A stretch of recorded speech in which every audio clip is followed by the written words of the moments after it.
बिस्मिल्लाहिर्रहमानिर्रहीम, अस्सलाम वालेकुम। इस साराना का सलाम कबूल कीजिएगा। इस साराना यूट्यूब चैनल और फेसबुक पेज पे मैं आपको खुशामदीद कहता हूँ। शाद रहें, आबाद रहें।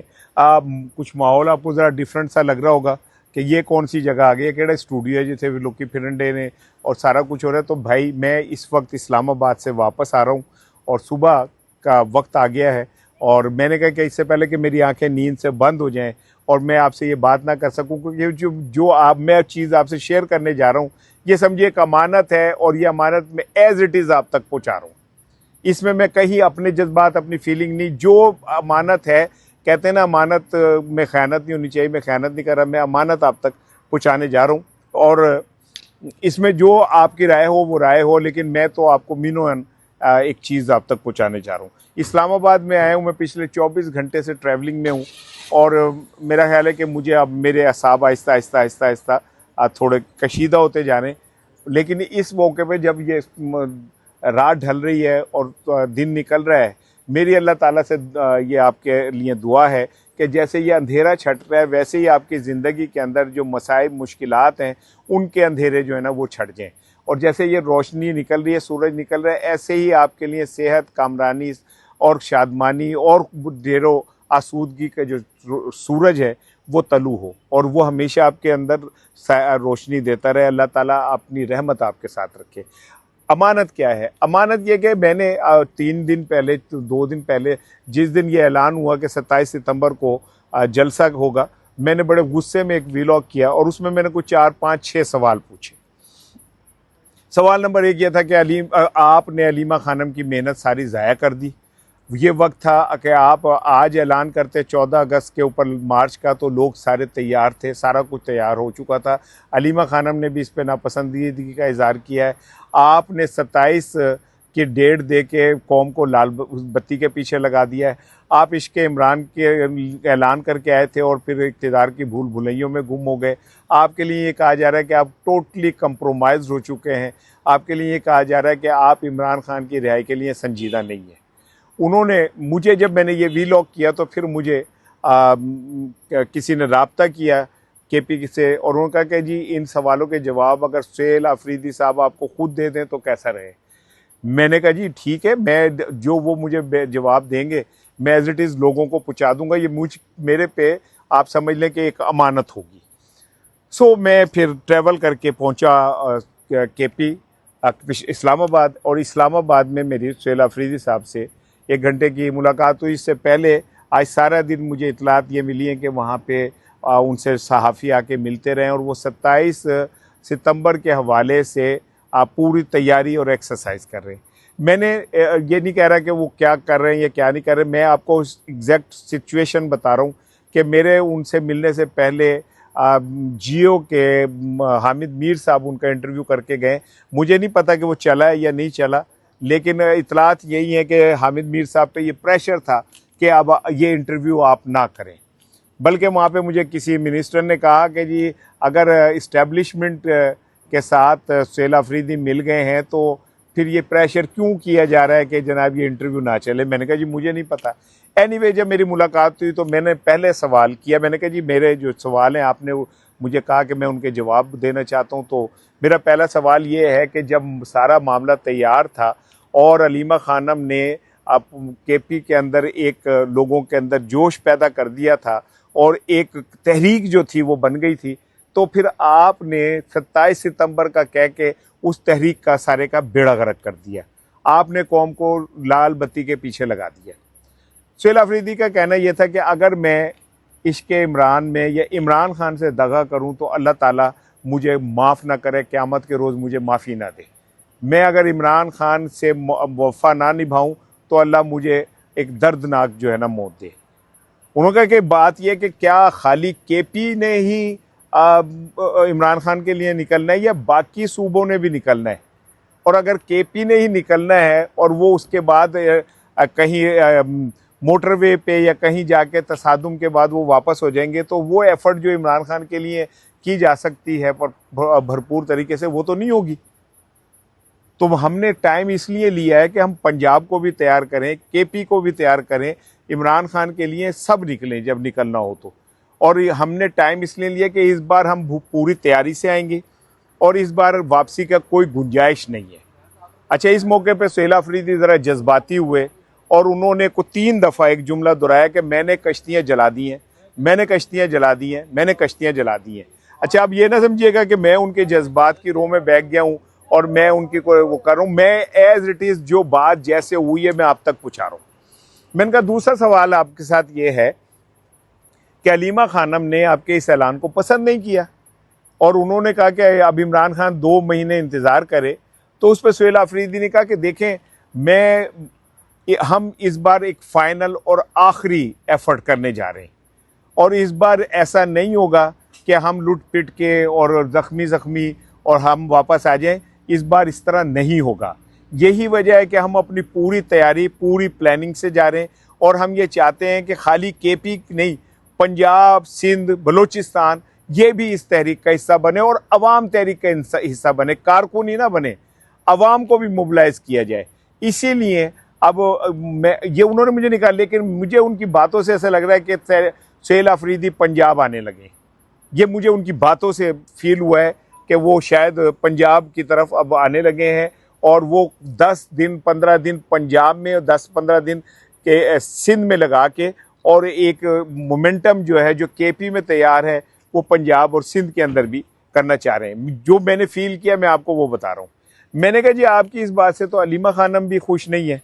तो उन्होंने कहा कि अलीमा खानम मेरे लिए माँ की तरह हैं, हम उनके बच्चों की तरह हैं और उनका हक है कि अगर हमारी कोई बात उन्हें गलत लगी तो वो करें। लेकिन ये मैं आपको बता रहा हूँ कि अलीमा खानम भी अगले 1-2 दिन में मेरे इस ऐलान की हिमायत का ऐलान करने वाली हैं। हमने जब उन्हें सारा मंसूबा समझाया है या उन्हें उन तक पहुँचाया है तो उन्हें भी बात समझ आई है और समहाउ ये अब सुहेल अफरीदी ने नहीं कहा, लेकिन वहाँ पे कुछ लोगों ने कहा कि जी अलीमा आपा का भी ये कहना है कि हाँ शायद मुझे उस टाइम रिएक्ट नहीं करना चाहिए था जब मैंने ये रिएक्ट किया है।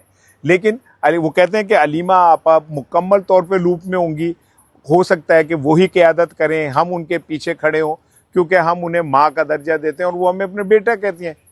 मैंने तीसरा सवाल किया कि जी आप तो आए थे इश्क़ इमरान का नारा लगा के और आप इक़्तिदार की भूल भुलैयों में खो के रह गए। तो उस पे सुहेल अफरीदी ने कहा कि मैं फिर वही जुमले दोहराता हूँ कि अगर मैं इमरान खान से मोहब्बत में दगा करूँ तो अल्लाह मुझे इबरतनाक मौत दे दे। मैं इमरान खान के साथ, मैं तो जब इतना सा था जब मैंने इमरान खान से मैं मोहब्बत शुरू की थी, तो ये कैसे मुमकिन है कि मैं ये इक़्तिदार के लिए इमरान खान के साथ गद्दारी करूँ और खुदा की लानत हो गद्दारों के ऊपर। हाँ, उन्होंने ये कहा कि मेरे हवाले से जो एक परसेप्शन बनाई गई मीडिया में कि मैं कंप्रोमाइज्ड हूँ और मैं जनाब अली क्या कहते हैं इस्टेब्लिशमेंट का वो हो गया हूँ टूल। तो उन्होंने कहा कि इसकी एक मैं मिसाल आपको देता हूँ कि आज हामिद मीर मेरे साथ उन्होंने इंटरव्यू किया जियो के ऊपर। तो हामिद मीर के ऊपर ये प्रेशर है था कि मैं आप सुहेल अफरीदी से इंटरव्यू ना करें। अगर मैं उन लोगों का आदमी हूँ तो फिर प्रेशर क्यों होता। मुझे नहीं पता कि वो हामिद मीर का इंटरव्यू रिलीज़ हुआ है या नहीं हुआ, जियो ने दिखाया या नहीं दिखाया, लेकिन जब मैं वहाँ पहुँचा था तो मेरे सामने ही हामिद मीर साहब जो थे वो सुहेल अफरीदी का इंटरव्यू करके गए थे। अच्छा, जब मैंने कहा कि जी आप इस्टेब्लिशमेंट के साथ मिल गए तो उन्होंने कहा कि राना साहब बात यह है कि मुझे कोई एक ऐसी चीज़ बताएं जो मैंने पार्टी लाइन के ख़िलाफ़ की हो। मैंने कहा जी आपने तो 10,000 दफ़ा ऐलान किया कि जी हम इमरान खान के लिए तैयारी कर रहे हैं और ये हम बाहर निकलने वाले। तो उस पर सुहेल अफरीदी ने कहा कि क्या अकेले मैंने निकलना है या मैंने अकेले निकल के करना है, ये मेरे साथ बाकी लोगों ने भी निकलना है। अच्छा, उन्होंने उनकी बातों से जो मुझे अंदाज़ा हुआ कि ये तो खैर इसमें तो कोई शक नहीं, आज उनकी बातों से मुझे ये अंदाज़ा हो गया कि पार्टी में दराड़े हैं और सुहेल अफरीदी को ख़ुद भी बहुत सारे विदन पार्टी मुश्किलात का और चैलेंजेस का सामना है। उन्होंने कहा तो नहीं, लेकिन मैंने उनकी बातों से जो अखज़ किया वो यही बात थी कि पार्टी के अंदर भी वो, हाँ, उन्होंने मुझे इशारतन ये ज़रूर कहा कि जब जलसा था तो उस जलसे को ख़राब करने की कोशिश की गई। वहाँ पे जब मैं कोई ऐलान करना चाह रहा था तो उस ऐलान को मिसलीड करने की कोशिश की गई और इस तरह का तासुर दिया गया कि जैसे मैं कौम को, लोगों को बेवकूफ़ बना रहा हूँ। लेकिन आपको अगले 1 हफ्ते 10 दिन में इस बात का अंदाज़ा हो जाएगा कि मैं कितना सीरियस हूँ। अगर 10 दिन के अंदर मेरी एक्सरसाइज से, मेरी मेहनत मुशक्क़त से आपको ये अंदाज़ा ना हो कि मैं सीरियस हूँ, तो फिर आप जो चाहे मुझ पे इल्ज़ाम लगा सकते हैं या कह सकते हैं, लेकिन मुझे एक दफ़ा मेरी मर्ज़ी के मुताबिक प्लानिंग के साथ आने दें। हमने एक डिफरेंट प्लान बनाया है। यही वजह है कि इस्टेब्लिशमेंट, हुकूमत परेशान है और वो इधर उधर से सुनगुन लेती फिर रही है कि हम करने क्या जाने। मैंने कहा जी आपके अंदर तो अगर चले फ़र्ज़ करें मैं ये बात मान भी लूँ, तो आपके तो इर्द गिर्द बैठे हुए जो लोग हैं उनके मुतालिक उनके साथ वाले कह रहे होते हैं कि इस्टेब्लिशमेंट को रिपोर्ट करते हैं। तो उस पर उन्होंने कहा कि मैं किसी पे इल्ज़ाम नहीं लगा रहा, लेकिन जो प्लान हमने किया है वो बहुत महदूद लोगों तक है, वो चंद लोगों तक है और उनके अलावा किसी को नहीं पता, और इस बार हम एक डिफरेंट सरप्राइज़ देंगे। अच्छा, मैंने उन्हें कहा कि जी चले मैं ये बात आपकी मान लेता हूँ कि आप इस्टेब्लिशमेंट के नहीं हैं और आप कंप्रोमाइज़ नहीं हैं, तो केपी के अंदर जितनी करप्शन हो रही है और केपी हुकूमत के वज़रा के ऊपर जितने करप्शन के इल्ज़ामात लग रहे हैं, उसने तो मैंने कहा हम सबको शर्मा दिया है। आप तो इमरान खान के नाम पे आए थे जो करप्शन के खिलाफ खड़ा हुआ है, और अगर केपी हुकूमत इतनी करप्ट होगी तो फिर तो सबसे बड़ी गद्दारी तो आपने इमरान खान के साथ की। जिस पे उन्होंने कहा कि जी बात यह है कि जो लोग मुझ पे, हमारे लोगों पे करप्शन का इल्ज़ाम लगाते हैं, वो करप्शन के केसेस तो लेके आए।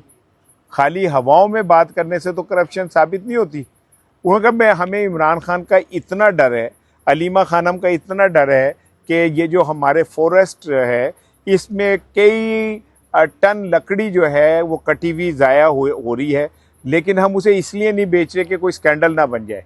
कहीं ये ना हो कि हम पे ये इल्ज़ाम लग जाए कि इमरान खान के बिलियन ट्री का तो हम आगे लेके नहीं चले, वो हमने वो लकड़ियाँ भी बेच दी। फिर मैंने कहा कि ये तो खैर चले बहुत छोटी सी बात है, लेकिन इसके बावजूद आप गुड गवर्नेंस देने में तो नाकाम हो चुके। जिस पे सुहेल अफरीदी का कहना था कि कौन सा सूबा है जो अच्छी गवर्नेंस दे रहा है, क्या पंजाब जो है गुड गवर्नेंस दे रहा है? वहाँ आए रोज़ पुलिस गर्दी हो रही है, हम तो हालत जंग में, और पिछले कई दहाइयों से हालत जंग में। उसके बावजूद मैंने रेवेन्यू जो पहले 1200 अरब था कि 12,000 अरब था, अब उसको ले जाके 2,000 अरब तक लेके चला गया हूँ मैं। और उन्होंने बहुत सारी बातें बताई जो मैं बताना नहीं चाहता, क्योंकि मैंने तो आपसे सिर्फ वो बात करनी है जो मेरे सवाल थे जिसके उन्होंने जवाब दिए। मेरा आखिरी सवाल ये था कि सुहेल अफरीदी साहब, आप अगर इमरान खान से इतने मुखलिस हैं तो जो आपके इर्द गिर्द लोग हैं आप उनको एक प्लेटफॉर्म पे क्यों नहीं लाते? आप अपनी अना की वजह से लोगों को दूर क्यों कर रहे हैं? तो उस पे अब ये मुझे नहीं पता कि ये ऑफ द रिकॉर्ड उन्होंने मुझे कहा या ऑन द रिकॉर्ड कहा। उन्होंने कहा कि जो शहबाज गिल और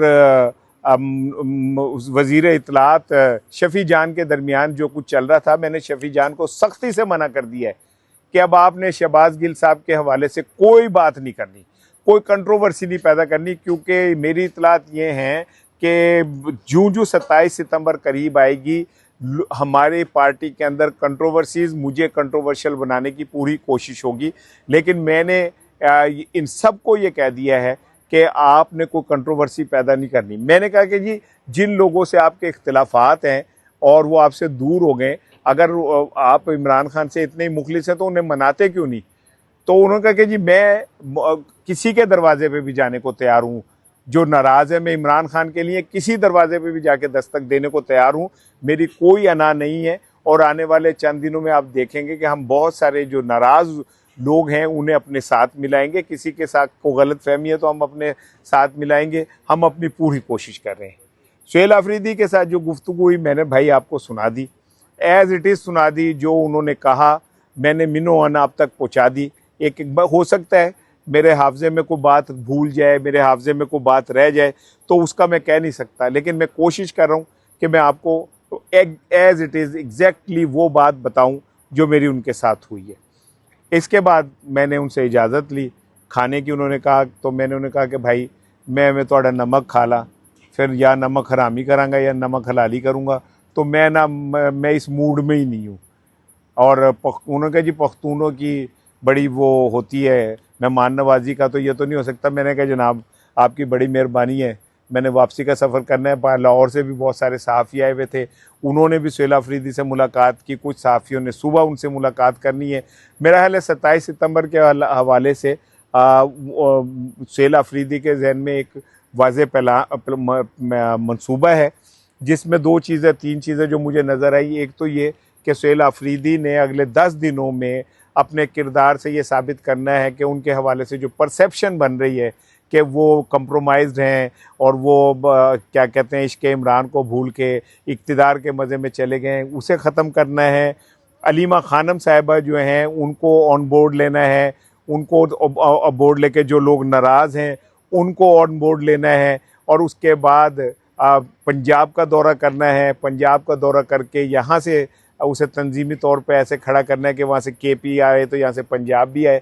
मुझे नहीं पता, मैंने आपको एज़ इट इज़ जो बात हुई है वो सुना दी। हाँ, उनका ये जुमला जो है वो बार बार कहते रहे कि मैंने कश्तियाँ जला दी हैं, और इसका अंदाज़ा आपको आने वाले दिनों में हो जाएगा। मैं अब वापस जा रहा हूँ भाईजान, घर पहुँचना है, सोना है, लेकिन उससे पहले सुना है कि मेट्रो बस सर्विस जो है वो 11 अगस्त से बंद होने जा रही है।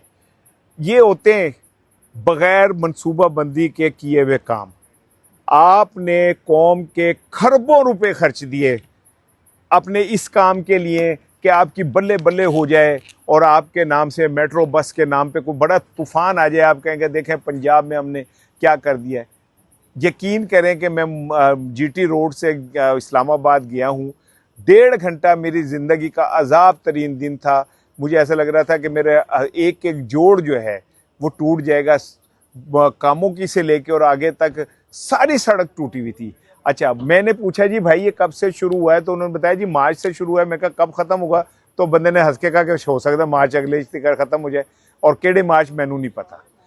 वहाँ पे गुजरांवाला के अंदर मेट्रो बस सर्विस शुरू की जा रही है, जो लाहौर में बंद हो रही है, गुजरांवाला में आप शुरू कर रहे हैं। और आप हैरान हो जाएंगे सुन के कि वहाँ पे गुजरांवाला के बहुत सारे लोगों से बात हुई, उन्होंने कहा जी इसकी ज़रूरत ही नहीं है, इतना जाते शहर है गए। और जनाब इसके अंदर इतना कंजेस्टेड ये शहर है कि इसमें मेट्रो की ज़रूरत ही नहीं है। फिर हमारा लोकल ट्रांसपोर्ट सिस्टम इतना मजबूत है कि हमें किसी और सिस्टम की ज़रूरत नहीं है। लेकिन मलका आलिया ये बताने के लिए कि देखें जी मैंने गुजरांवाला में भी ट्रांसपोर्ट सर्विस शुरू कर दी और वो वहाँ कर रही है। लेकिन मेरा सवाल ये है कि जो लोग लाहौर में ट्रांसपोर्ट सर्विस को नहीं संभाल सके, अब वो गुजरांवाला में कौम के पैसों का बेड़ा गर्क करना है आपने। कोई 3,500 अरब रुपए लेके भाग जाता है और आप कह के फिर उसके बाद तालियां मारते हैं, हाँ जी हमने मजाक किया, हमारी दोस्ती होगी। बिलावल भुट्टो कहता है उल्टी गिनती शुरू कर दी है। सनाउल्लाह कहता है कि जिन्होंने उल्टी गिनती शुरू की है वो खुद सीधे हो गए। आजमा बुखारी कहती हैं कि जिन्होंने उल्टी गिनती शुरू की है उन्हें तो खुद सीधी गिनती नहीं आती। और फिर कमर जमा कायरा कहते हैं नहीं हमारी दोस्ती हो गई, हमारी सुलह हो गई और हम दोनों बहन भाई फिर इकट्ठे हो गए। तो फिर वो जो आपने फॉर्म 47 का नाम लेके ये कहा था कि ये हुकूमत जाली है, वो फिर ख़त्म हो गई। इसका मतलब पीपल्स पार्टी जो पहले ही अपनी क्रेडिबिलिटी खो चुकी है, मुकम्मल तौर पे खो चुकी है। बिलावल भुट्टो को ये कह रहा है जी अपोजिशन लीडर बन जाए। एहो जे बंदे अपोजिशन लीडर बनने जेडे अपनी गल दे आधा घंटा नहीं खड़े हो सकते, आधा घंटा जो है अपनी बात पे पैरा नहीं दे सकते, वो अपोजिशन लीडर बनेंगे। लेकिन बहरहाल मैंने आपको ईमानदारी से बात है एज इट इज़ बात आप तक पहुँचा दी है। इस कमेंट्स में आप अपनी राय का इजहार कर सकते हैं। मैं तो जो इमरान खान और उसकी रिहाई, पीटीआई, पाकिस्तान के मसाइल के ऊपर अपने बिल्कुल ज़मीर को हाजिर और नाज़िर जान के बात करता हूँ और करता रहूँगा। इंशाल्लाह शाम को बात होगी।